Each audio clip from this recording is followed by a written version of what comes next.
We mistook her low-frequency existence for a lack of survival instinct. Reese Thorne stood on the landing dock of Iron Peak Academy, her skin so pale it appeared translucent under the harsh overhead mercury lamps. While the other recruits moved in a blurring frenzy of chitin and muscle, she remained perfectly still. She didn't even blink as the heavy atmospheric stabilizers hissed a cloud of freezing vapor over her boots. To my Urian eyes, which are tuned to the frantic heat of predators, she looked less like a soldier and more like a discarded mannequin. The galaxy was built for the fast and the loud. We weren't ready for the silence of the slow. I watched from the observation mezzanine as the scat-hairy caudets practically vibrated with aggression. Their four upper limbs clicked against their shell like chest plates, their compound eyes darting with a twitchy, multidricantation hunger. Beside them, Reese Thorne looked like a ghost in a gray jumpsuit. I adjusted the settings on my secondary ocular lens, focusing on the glowing green band around her wrist. The pulse rate monitor was the only thing proving she was alive, though the number it displayed a flat, steady 58 was low enough to be a medical emergency in any other species. Commander Valerie's, a voice grated like grinding stones. I turned to see Rex Garn, the Scat-Hari lead recruit. Ozone, scented pheromone. Why is this soft thing in our bracket? She moves through the corridors like molasses. She will be a liability during the mountain trials. I felt my secondary eyelid twitch, a familiar sign of my own rising uncertainty. The Terran Union sent her. Rex Garn. They claim her biology is optimized for the Iron Peak environment. Focus on your own metabolic maintenance. The Scat-Hari let out a series of sharp, rhythmic clicks. A laugh. Optimization requires speed. In the crags, if you are not fast, you are food. He turns back, his heavy limbs propelling him toward the barracks in a series of explosive, predatory bounds. Reese Thorne didn't look at him. She didn't look at me. She simply stared at the jagged, snow-dusted peaks of the wasteland beyond the glass, her chest rising and falling once every 60 seconds. It was a rhythm so slow, it felt like a deliberate insult to the Academy's pace. During the first week of physical evaluations, the human continued to fail every metric we valued. In the 500-meter dash, she didn't even attempt to sprint. She maintained a brisk, walking pace, crossing the finish line minutes after the Lyran scouts had already begun their recovery cycles. Rex Garn mocked her openly, his chitinous limbs dancing in a display of superior kinetic energy. Yet, when I pulled the telemetry data from her wrist monitor that evening, the numbers didn't make sense. Her heart rate had not climbed a single beat during the exertion. Most species trade heat and oxygen for velocity, burning their reserves in a flash of power that requires hours of caloric replenish. Reese Thorne had simply no. It was as if her body refused to acknowledge the concept of stress. I delved into the Terran biological files. Or rather, I tried to. Before finding the entries were heavily redacted. Only one line remained. Clear human respiratory efficiency is 400% higher than the galactic average during sustained rest. By the time the wargame commenced on the 10th day, the atmosphere at Iron Peak had turned sour. A localized ion storm had rolled in, stripping the heat from the crags and turning the 200-kilometer wasteland into a labyrinth of freezing fog and razor-sharp stone. The objective was simple: survive for 6 days and neutralize the opposing team's beacon. The Scat-Hari squad moved out like a strike of lightning, their high metabolism bodies generating enough internal heat to ignore the frost as they leapt from ridge to ridge. Reese Thorne walked into the mist alone. She carried a long-barreled kinetic rifle and a single pouch of water. No thermal blankets, no high-calorie injectors. By the 3rd day, the fast predators were beginning to fray. On the observation deck, I watched the thermal ghosts of the Scat-Hari on my monitors. They were bright orange spears against the blue cold, but they were dimming. To maintain their blistering speed in sub-zero temperatures, they were burning through their fat stores at a terrifying rate. Rex Garn's movements had become erratic, his pheromone scent on the audio logs changing from arrogant ozone to a sharp, bitter tang of metabolic exhaustion. He was starving, his body consuming its own muscle to keep his heart beating at 300 cycles a minute. "Where is the human?" I muttered, leaning closer to the glass. I couldn't find her. The thermal sensors showed nothing but the cooling rocks and the windswept snow. I checked her pulse rate monitor, the echo object of her survival. It was still active, broadcasting a signal from a high ridge overlooking the Central Valley. The reading was 48. "The monitor is malfunctioning," my assistant whispered, his scales dull with the cold. "A heart doesn't beat that slowly during a combat exercise. She must be dead." The device is just echoing a ghost signal. But Arise Thorn wasn't dead. She had found a shallow depression in the lee of a granite spire, wrapped herself in a grey cloak that matched the stone, and stopped moving. She wasn't hiding.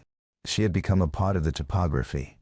This was the Marx Menestrans, a biological state where the human body mimics the thermal profile of inanimate objects. She was giving the world time to forget she was there. Through the long-range optics, I finally spotted her. She was a statue. A light dusting of frost had settled on her shoulders, and her golden hazel eyes remained fixed on the valley floor, unblinking. She didn't eat. She didn't shiver. While the elite hunters of the galaxy were sprinting themselves into early graves, she was waiting. Every few hours, she would take a single, shallow breath, her lungs extracting every possible molecule of oxygen with clinical precision.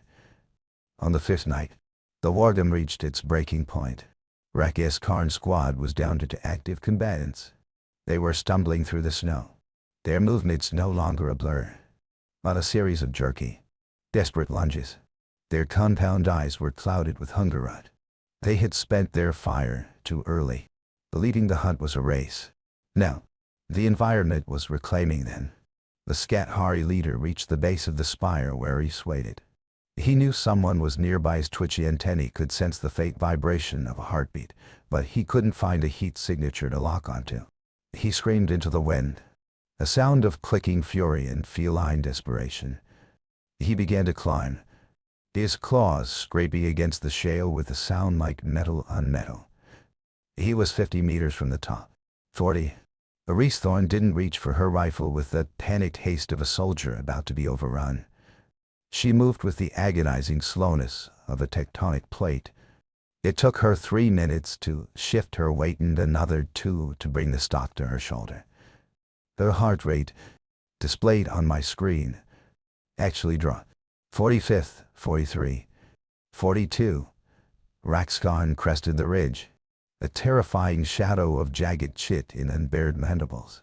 He saw her then, a small, pale creature sitting in the snow.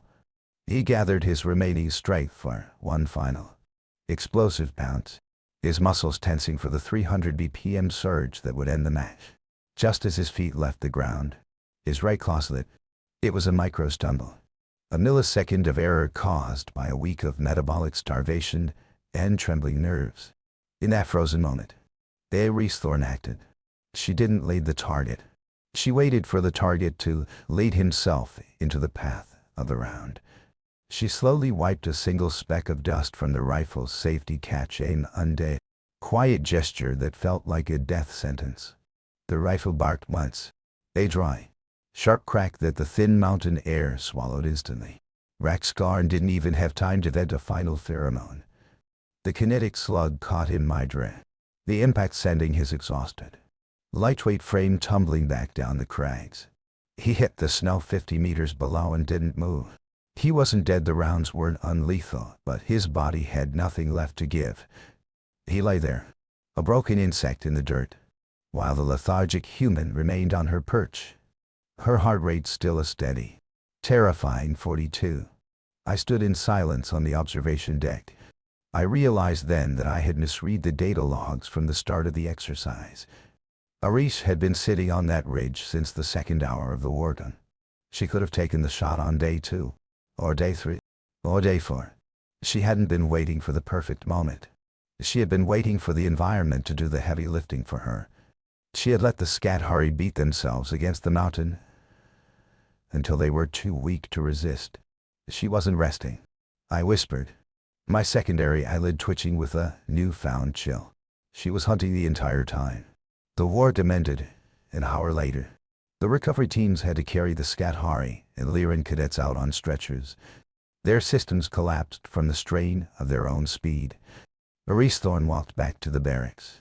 She moved at the same brisk, walking pace she had used on the first day. She wasn't winded. She wasn't shivering. I met her at the medical bay doors. The golden hazel eyes that had watched the mountain for 6 days finally turned to me. They were as calm as a deep well. You had the shot days ago, I said, my voice sounding thin even to my own ears. Why wait? Respawn. Her hand resting on the pulse monitor on her wrist. The green numbers were already beginning to climb back toward her active resting rate of 58. My heart only has so many beats in a lifetime.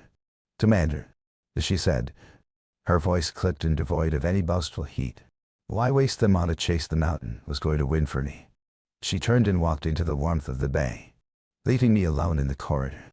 I looked down at the tactical summary on my data pad. The Scathari had covered 400 kilometers during the trial. Maurice Thorne had covered 12. Yet she was the only one who had come back under her own power. The aftermath was somber. The Academy changed its curriculum within a month. Though the Scathari never truly recovered their pride, they looked at the humans differently now, not as slow, but as glacial sentinels. They understood that you can outrun a predator, and you can outfight a warrior, but you cannot outrun time. And for a human in the trance, time was just another tool in the kit. The pulse monitor sat on my desk weeks later, a piece of equipment left behind when Maurice graduated and moved to the Frontier Sentry Corps. I turned it on, watching the flat green line of the simulation mode. It looked like the horizon of a dead world. But I knew better now. I knew that beneath that stillness was a predator that didn't need to chase because it knew exactly where you were going to fall. I looked out the window at the Iron Peak crags, now draped in the heavy shadows of twilight. The universe loves its flash and fire, but the cold stone always wins the long game. The pulse monitor on the desk flickered once, showing a final recorded heart rate of 40 before the screen went dark. The frost on the window pane formed a jagged, silent pattern of gray crystal.